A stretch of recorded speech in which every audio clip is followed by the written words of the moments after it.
안녕하세요.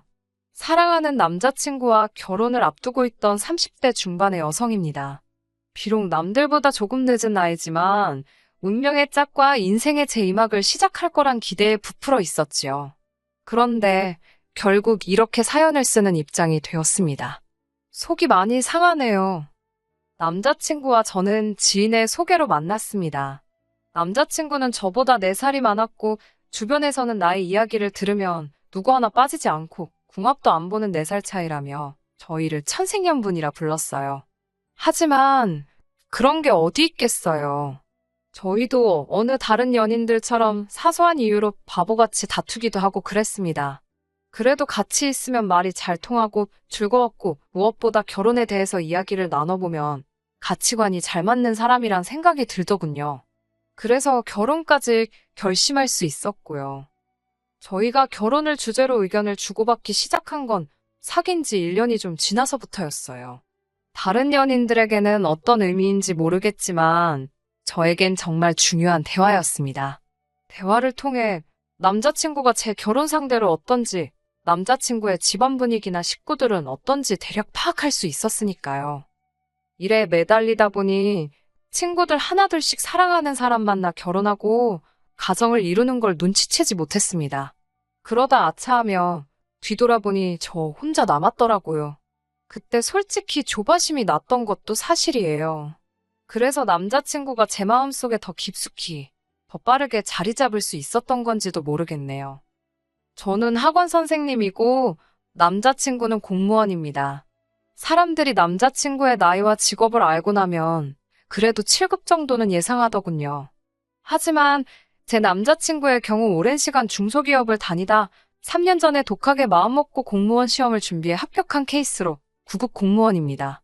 처음 남자친구를 소개받았을 때 합격한 지 얼마 안 됐다고 본인 입으로 이야기를 하더라고요. 그렇다 보니 수입 면에서는 제가 남자친구보다 사정이 좋았고 반면 남자친구의 직장은 안정적이었지요. 학원가는 너무 치열해서 올해 학생이 많이 모인다 해도 다음 해에 어떤 변수로 어떻게 달라질지 아무도 알 수가 없었거든요.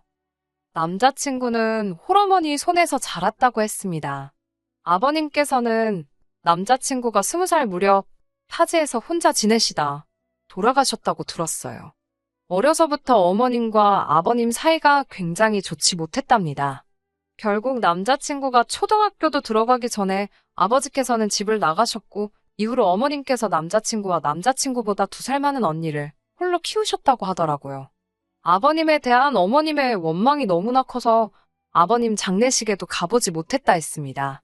어디에 묻혀 계신지 아니면 뿌려지셨는지도 모른다고 하더군요. 그런 슬픈 과거가 있다는 걸 알고 나니 제 마음도 아프고 좋지 않았습니다.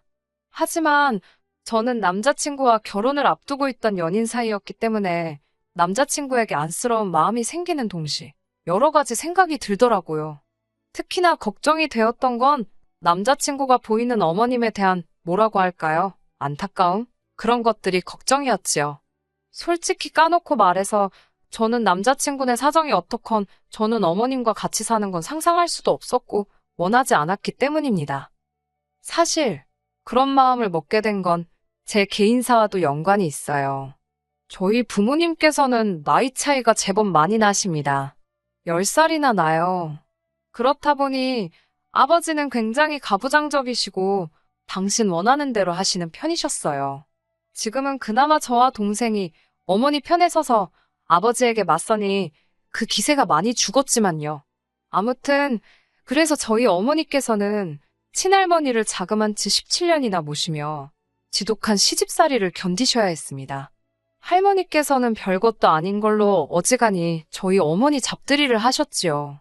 아버지의 무기나에 할머니께서 엄마를 하대하셨고 무시하셨더니 나중엔 고모들도 저희 어머니께 함부로 대하더군요. 그로 인해 어머니가 부엌 한 구석에서 숨죽여 우시는 것도 몇 번을 봤습니다. 그러다 세월이 흘러 이렇게 말하긴 뭐하지만 할머니께서 돌아가시고 나서야 비로소 저희 어머니는 자유의 몸이 되셨어요. 어머니가 하신 말씀이 자식 둘 키우는 것보다 시어머니 한 분 모시는 게 몇 배로 고되고 힘드셨답니다. 딸의 입장에서 시어머니 모시는 며느리의 인생을 그토록 오래 지켜봤으니 어떤 생각을 했겠습니까? 정말이지 제 목에 칼이 들어와도 시어머니하고는 안 살 거라고 아주 오래전부터 결심을 하게 만들더군요. 그래서 남자친구와 결혼 이야기가 나왔을 때 나름 독하게 마음을 먹고 물어봤습니다. 혹시 어머님을 모시고 살고 싶으냐고요. 만약에 남자친구가 그렇다고 하면 헤어질 생각이었어요. 제 성격이 실없는 소리는 안 합니다. 지키지 못할 약속도 하지 않고요.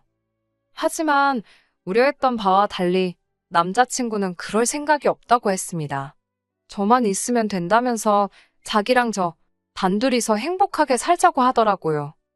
솔직히 남자친구의 다른 어떤 조건보다도 남자친구의 말 한마디, 이 약속 때문에 결혼까지 약속하게 된 거라고 해도 과언이 아닙니다.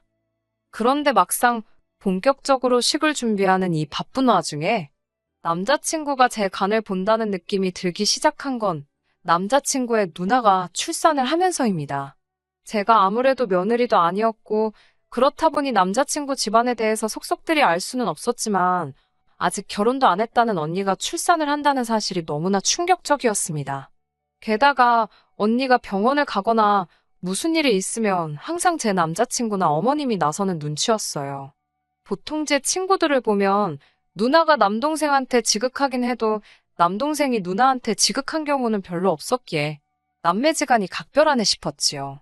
하지만 나중에 우연히 알게 된 바로는 상대 집안에서 결혼을 반대하고 있었는데 언니가 임신부터 덜컥 하게 되면서 상대 쪽이 완전히 뒤집어졌답니다. 애고 나발이고 필요 없다고 키우던지 버리던지 마음대로 하라면서요. 그런 이야기가 오가고 나서는 아예 상대 남자 쪽에서 얼굴도 비추지 않더랍니다. 한 번은 남자친구가 울분을 토하듯 언니의 예비 시댁에 대해서 불만을 털어놓았습니다. 그래도 애까지 낳았는데 반대를 하는 게 말이 되냐면서 말이에요. 저는 조심스럽게 그쪽에서 왜 언니를 반대하는 거냐고 물었어요. 남자친구의 말이 언니가 모아둔 돈도 없는 데다가 자기가 시집가면 친정어머니께서 혼자 드시지 않냐. 그러니까 한 달에 용돈으로 50만 원씩은 드리고 싶다 했답니다. 언니 딴에는 속이기 싫다며 예비 시댁에 인사드리러 간 자리에서 그랬다네요. 이건 뭐 바보도 아니고 솔직한 제 생각이 그랬습니다. 그걸 뭐 한다고 그 자리에서 떠드나. 바본가? 그렇다고 남자친구한테 당신 누나 바보냐고 할 수도 없고 뭐라 위로해줄 말이 없더군요. 그리고 결국 남자 쪽에서 신우에게 결혼은 없었던 일로 하자고 했답니다. 일단에 유전자 검사부터 하고 그 남자 집안 아이가 맞으면 양육비는 주겠다고 했다면서요. 언니가 직접 저한테 전화를 걸거나 제가 언니가 우는 모습을 본 건 아니지만 그 속이 말이 아니겠다 싶었습니다. 하지만 더 큰 문제는 제 남자친구였어요. 언니에게 그런 일이 있고 나자 자기가 뭔가 느낀 바가 있는지 예전보다 훨씬 생각이 많아진 눈치였거든요. 이때부터 저도 기분이 좀 쎄하기는 했습니다. 제가 이렇게 사연은 처음 써보지만 다른 사람들의 사연은 정말 즐겨 듣거든요. 그래서인지 별의별 생각이 다 들더군요. 혹시 나한테 신우아이를 키워달라고 하면 어쩌지? 그런 생각이요. 그래도 설마 싶었는데 파혼을 하게 된 결정적인 사건은 그날 일어났습니다. 남자친구가 며칠 전부터 조카가 너무 귀엽다며 조카 보러 자기 집에 놀러 오라고 어지간히 저를 졸라대더라고요. 하지만 중고등학생들 시험 기간이라서 도무지 시간을 낼 수가 없었기에 근 2주 만에 집에 가볼 수 있었지요. 남자친구는 약간은 어설픈 자세로 아이를 안고 있었습니다. 어머님은 외출 중이시고 언니는 작은 방에서 자고 있다면서 저더러도 한번 안아보라고 하더군요.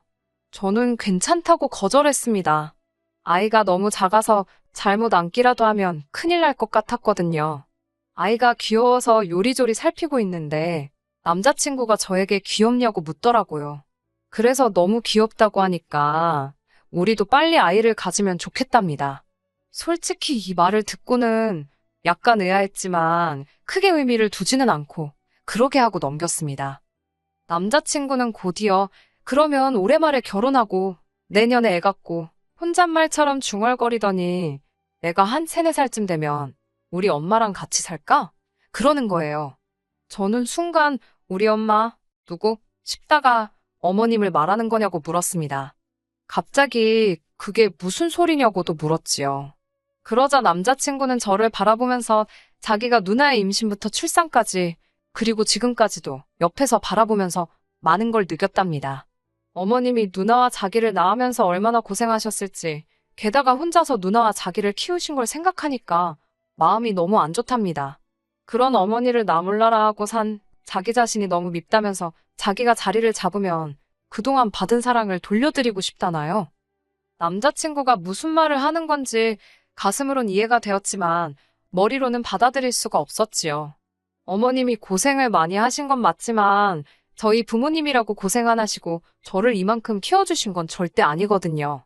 저는 미안하지만 그렇게는 못한다고 못 모시고 산다고 했습니다. 그러자 남자친구는 자기 어머니가 저를 불편하게 하실 분이 아니랍니다. 오히려 저희가 아이를 갖게 되면 아이도 봐주실 거고 반찬도 해주실 거고 정말 잘해주실 거래요. 저는 남자친구가 알아듣게끔 설명을 했습니다. 잘해주시고 못해주시고의 문제가 아니라 시어머니랑 같이 산다는 사실 자체가 불편해서 싫다고요. 남자친구는 살아보지도 않고 왜 그렇게 단정을 짓는 거냐면서 일단 살아보고 서로 너무 안 맞는다 싶으면 그때 따로 살면 되지 않냐입니다. 남자친구와 제 사이에는 몇 분간 어색한 정적이 흘렀습니다. 그러다 제가 먼저 말을 꺼냈어요. 그러면 우리 부모님도 같이 모시자고요. 남자친구는 눈을 동그랗게 뜨더니 그게 말이 되냐입니다. 그래서 안 될 게 뭐가 있냐고. 우리 부모님이 아파트 파시고 오빠랑 나랑 결혼할 때 쓰려고 모아둔 돈 보태고 어머님이 이 집 파시고 다 긁어 모아서 아파트 큰 거나 주택 사자고 거기서 다 같이 살면 되겠다고 아무렇지도 않다는 듯 말을 이어갔습니다. 남자친구는 황당한 표정으로 그러면 자기 누나는 어디 가서 사냐입니다. 그래서 글쎄 그건 모르겠다. 언니도 모아둔 돈 있을까? 하긴 일단 집값이 얼만지 봐야겠다. 집값을 보고 4등분해서 각각 부담하면 될 것 같다고 아주 순수한 마음으로 이야기해줬지요. 남자친구가 지금 자길 매기려는 거냐면서 기분 나쁜 티를 내더군요. 그러더니 기껏 한다는 소리가 왜 4등분을 하냐입니다. 저희 친정부모님은 두 분이고 어머님은 혼자시니 아버님 대신 신우를 쳐주면 되니까 3등분을 하잡니다. 자기 딴에는 논리적이랍시고 떠들어대는 거였지요. 결국 제가 짜증을 숨기지 못하고 쏴붙였습니다. 언니가 당신 키웠어? 아니잖아. 그리고 언니 오면 언니 애는 어떡할 건데?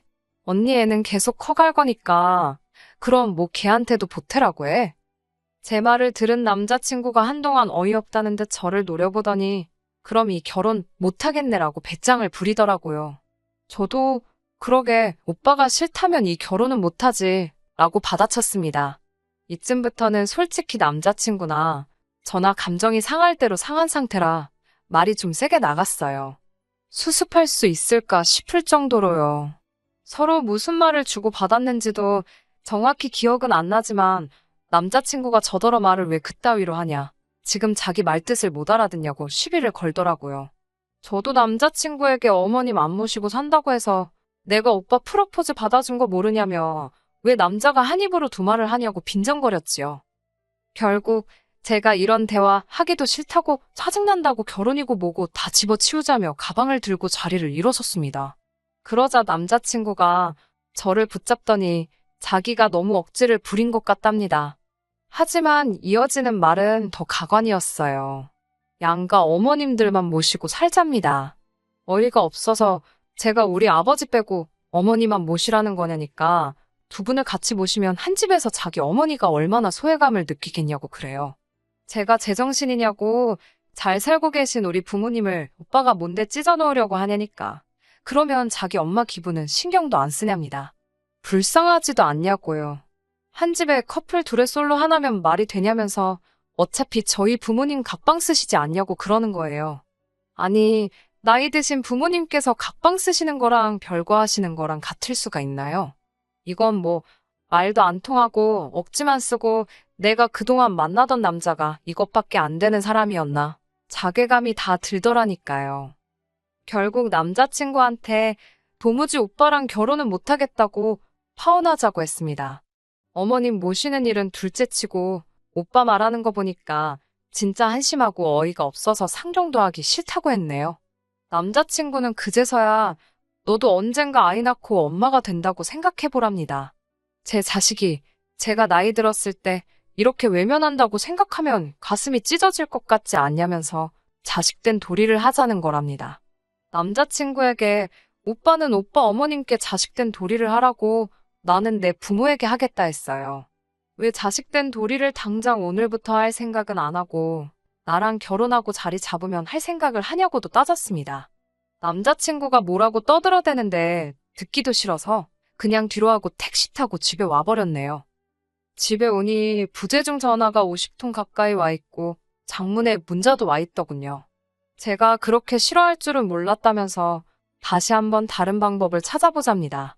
말귀를 못 알아들었구나 싶어서 허탈하더군요. 눈물이 하염없이 흘렀는데 슬퍼서가 아니라 화가 나서 흐른 거였어요. 이런 인간과 보낸 제 세월이 아까워서요. 솔직히 남자친구와는 폼을 보아하니 지금은 어머님을 모시고 살자 하지만 여차하면 자기 누나 불쌍하다고 누나랑 조카도 데리고 살자는 소리가 나오게 생겼더라고요. 그래서 조금도 타협할 수가 없었던 것도 있습니다. 어머님이나 언니, 두 분 다 그래도 나쁜 분들은 아닌 것 같아서 결혼해도 그럭저럭 잘 지낼 수 있을 줄 알았는데, 이건 후기라고 하긴 뭐하지만 이미 상견례까지 다 했던 사이라서 제가 파혼했다고 말을 했어도 쉽게 정리되진 않았습니다. 마지막으로 남자친구와 파혼하자고 다툰 날 이후로 한 일주일 가까이 양가 어머님들께서 통화도 하시고 특히 남자친구 어머님이 저에게 미안하다 하시더라고요. 그래도 곧 죽어도 절대로 같이 살 일은 없다. 뭐 그런 말씀은 없으셨고 그냥 사람 일이라는 게 살다 보면 이런저런 이유로 뜻하지 않게 흘러가기도 한다면서 너무 그렇게 고집부리면 안 된다 하시대요. 그래서 확실히 마음을 굳혔지요. 남자친구랑 절대로 결혼하지 않기로요. 앞으로 남자친구 소식을 들을 일은 없겠지만 그놈의 효자 노릇, 자식돌이 얼마나 잘하고 살지 궁금하긴 할 것 같네요. 끝까지 들어주셔서 감사합니다. 오늘의 사연은 여기까지입니다. 구독과 좋아요, 알람 설정 부탁드리고 더 좋은 사연으로 다시 찾아뵙겠습니다. 감사합니다.